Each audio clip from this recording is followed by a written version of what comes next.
This comes from Stanford University.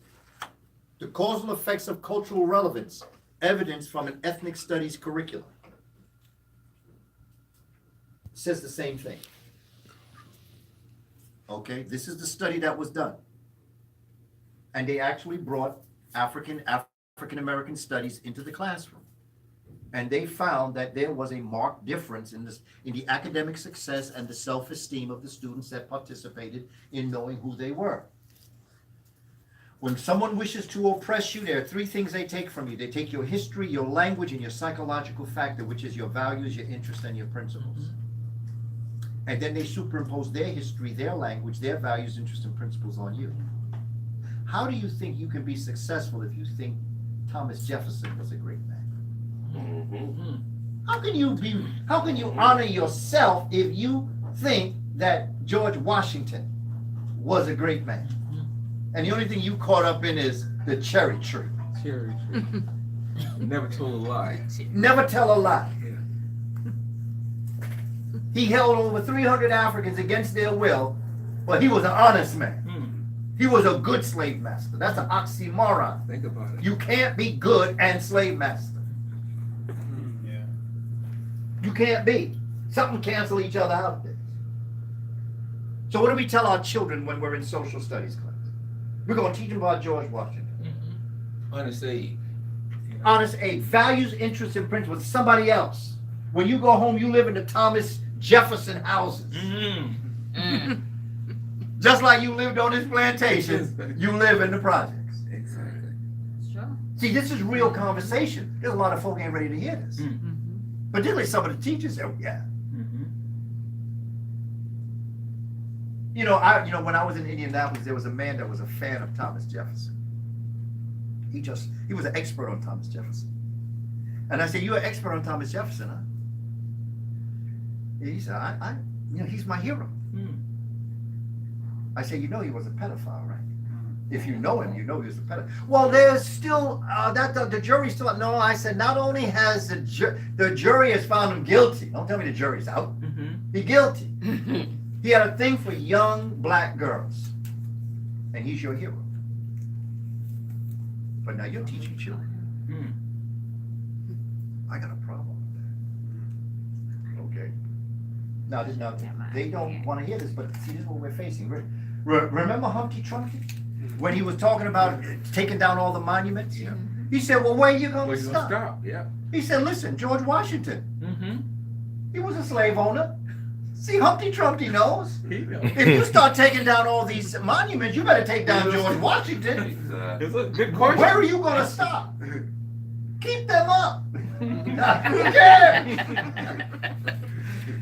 So this is another study. National Bureau of Economic Research. This was in Cambridge, Massachusetts. Question Massachusetts. about Thomas Jefferson. He was the one that, I guess, Sally Hemings. Sally Hemings, yes. Hemings, Yes. was it? Yes. And they had, at least the last time I heard, kind of followed up on the story, they were fighting to be included in his, Yes. I guess, his legacy. Yes. What's your thoughts on that? I mean, she was his, I'm not going to say bed wench, she was his. Yeah, well, that's the word. Okay. What was called a side piece? Side piece. So, I mean. The young kids call But not just that, but Sally Hemings was the half-sister of Thomas Jefferson's wife. Hello. Thomas Jefferson's father-in-law raped a black girl, and Sally Hemings was born. That made Thomas Jefferson's wife and Sally Hemings half-sisters. Hello. Okay? Benjamin Franklin was a womanizer. He died of syphilis. I heard that, yeah. So, Wow. these are the faux fathers. F-O-E fathers. This is who this is in the curriculum. So, family, this is why we have to do this on our own. Yes. But if we go into the public school system, you got to play the game. And you have to understand what you're up against. When I did presentations when I was younger, oh man, the room used to just turn upside down. Men of European descent, oh no, he didn't. Because when you're young, you're on fire. Absolutely. I learned as I grew, how to present information. Yeah. I began to realize who I was dealing with and how I was dealing with it. I realized that when you speak to teachers like that, you're sending them back into the classroom with young children, and they're going to take out on those children what you just did to them. Mm-hmm. Yes. I came to realize that I represented more than just my opinion. I represented what may happen to that young brother Kwame. And so you gain a sense of the game that you have to play. That's it. It's just the way it is right now. And until times change, we just got to understand what we're doing. Exactly. And we have to be respectful and understanding. My mother used to always say, Skip, that's my nickname. Skip, never trigger a nut and never corner a rat. It's the only 2 times a coward will attack. You always got to give them room. That's right. Just squeeze away. Say it again. Never trigger a nut or corner a rat. Because it's the only 2 times a coward will attack you. Remember that? And I've often remembered that as I've moved through my staff development sessions. And when I was young, I liked to corner them. Yeah. And I'll trigger you all right. Yeah. Your presence, your natural presence in my presence trigger me. So I'm going to trigger you. But then I began to realize what I was actually doing. And then I began to realize my responsibility. And I really had no right to do that. Really. Because they only did the best they could.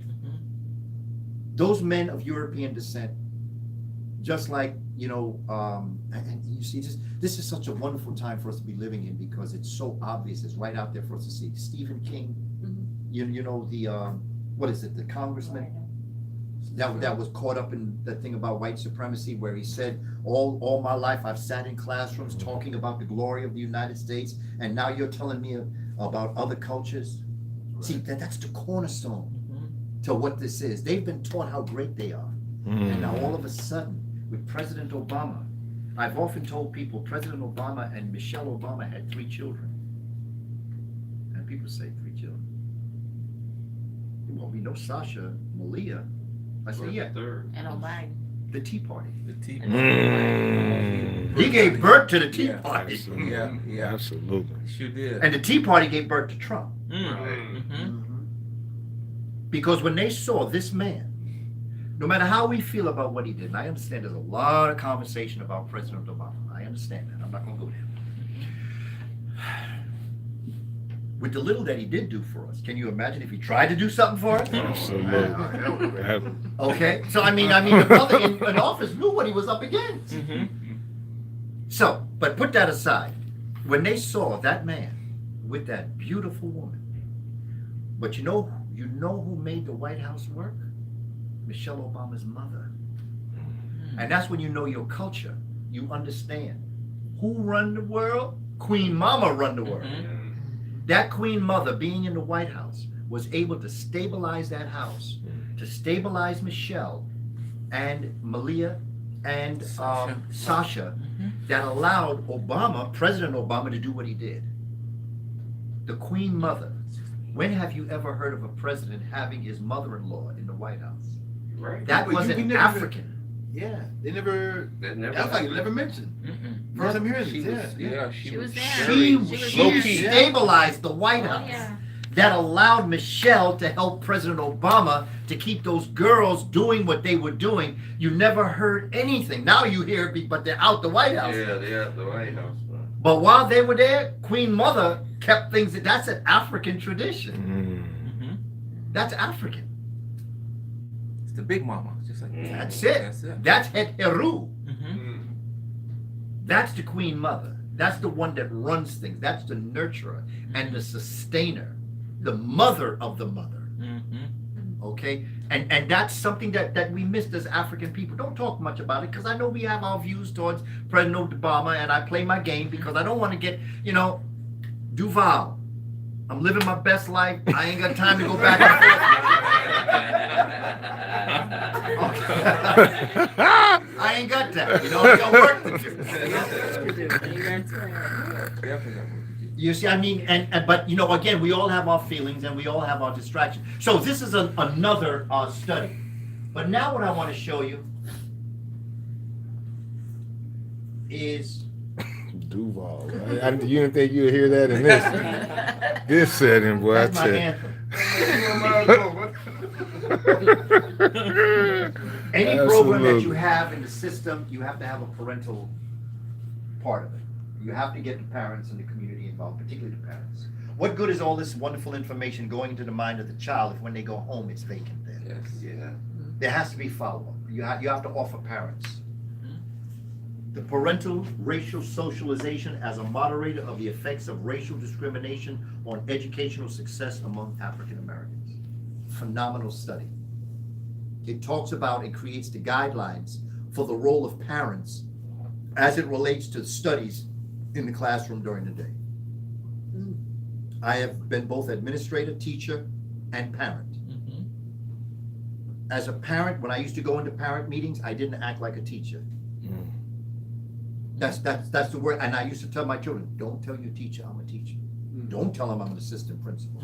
Don't tell them I'm a director of a program. Because the moment I come in there, they're gonna have assumptions about me, and I'm not gonna get the real value of what I need to know about you in that classroom. Exactly. Because they'll always say, well, as you know. No, don't talk to me like as I know. I don't know, you tell me, Yes. okay? Makes sense. The role that parents play and the role that teachers play are two different roles. And it's very important to understand the difference. I am there to support what happens in the classroom, not initiate it. Another concept. We do not have an achievement gap. There is no achievement gap. It's an opportunity gap. An achievement gap puts that child of African descent in a position where there are other people that are outdoing them. An opportunity gap says, what James Brown say, I don't want no one to give me nothing. Just open up the door, I get it myself. Y'all too young for that over there. You Opportunity. have to Google that, youngins. Y'all got to Google that over there, youngins. James Brown say, Bobby, what we gonna do now? He said, I don't know, but whatever it is, Got to be right. it's got to be funky. Oh, I got James Brown. But the concept is that parents have to be involved in education, and they have to know what their role is. You have a role in education. There's a pyramid. There's the student, there is the teacher, and there is the parent. The administrator functions that relationship. So this study shows the role of parents in the education of the child, particularly as it relates to culture. Okay.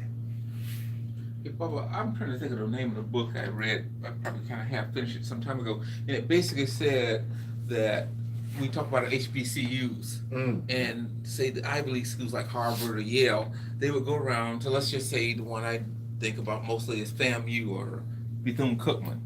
So Harvard would go to FAMU and pick out the cream of the crop, say, okay, this is our most cum laude, whatever you call it, the most smartest kids, young people at FAMU.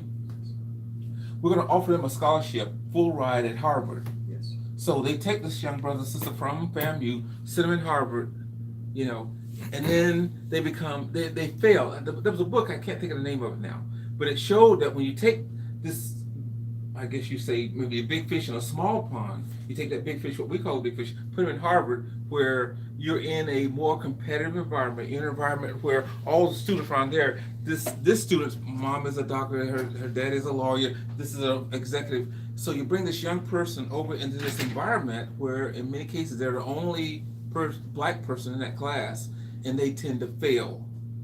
So what's your thoughts on that? I would reverse what you said. Okay. You said you took a big fish in a small pond? Well, they would take the best, so what we Yes. call the best and brightest out of FAMU. Yes, absolutely. So it's a smaller school, Yes, absolutely. and the brightest out of that. Absolutely. You bring them now in Yes, Harvard, Yes, and then they use it to prove their point, somebody's point. yes, That person was a shining star at FAMU, they come to Harvard, That's and right. they're just getting by. that's right. That's Now, right. I see a lot of. Go ahead. I have a good point. The real challenge is the fact that you took a shining star Mm-hmm. and put him in the darkness.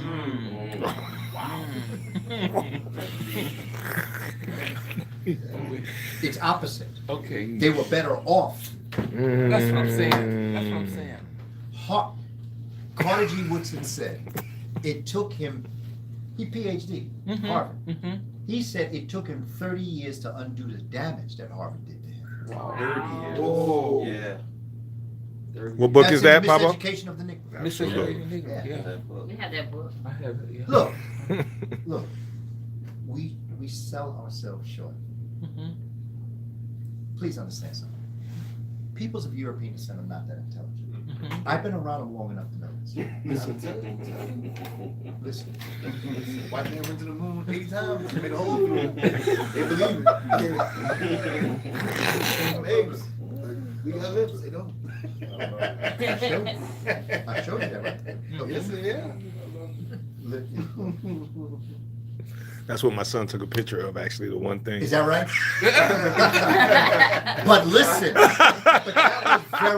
but that says something. That says a lot. Because they took that off Facebook on me. They told me, if you don't get this down, we They are took it going to down? block you. Bro, I'm telling you. Wow. I put that up, and within 15 minutes, there was a message up on my Facebook I page. guess I won't post it.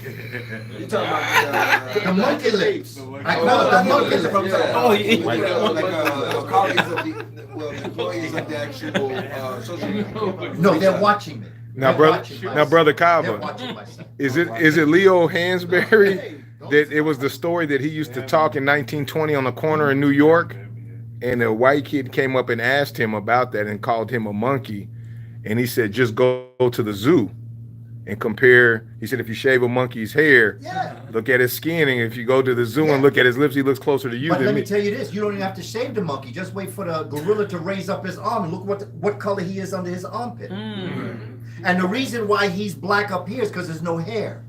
See, we have to study melanin and the science of melanin. What makes the gorilla black hair but pale underneath is that the black hair is what draws and captures light and heat energy, which allows the underskin to be pale. But the one part of that skin that's exposed to the sun is black. That's up here. You'll see it's all black. But his skin is really pale. That's the way the original African was when they had hair. So it becomes important that we understand the dynamics of science and we don't get caught up, in the distractions. I did a presentation on brain anatomy and education in a rather affluent neighborhood in Westchester, New York. They contracted me to come up. Last time I ever, it was the first and last time I ever did it. They couldn't handle what I had to say. But that's okay. That's the side note. But I had a psychologist come up to me and he said, it's interesting, because he's one of these cool guys. He's real cool. Okay. Yeah, hey man, I liked your presentation. Real interesting. He said, I'm gonna tell you something. But if you tell anybody that I'm telling you this, I'm gonna tell them that you're lying. And then I'm gonna sue you for defamation of character. He said, but I'm gonna tell you something. He said, these students up here, it's an affluent neighborhood. Don't want to put it on tape because, we don't need to do names, but it was an affluent neighborhood, a very affluent neighborhood. He said, parents come to me and I'm a psychiatrist.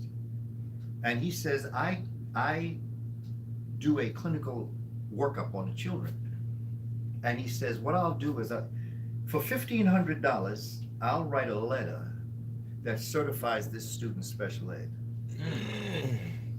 Now, in testing, if you're special ed, you get time and a half.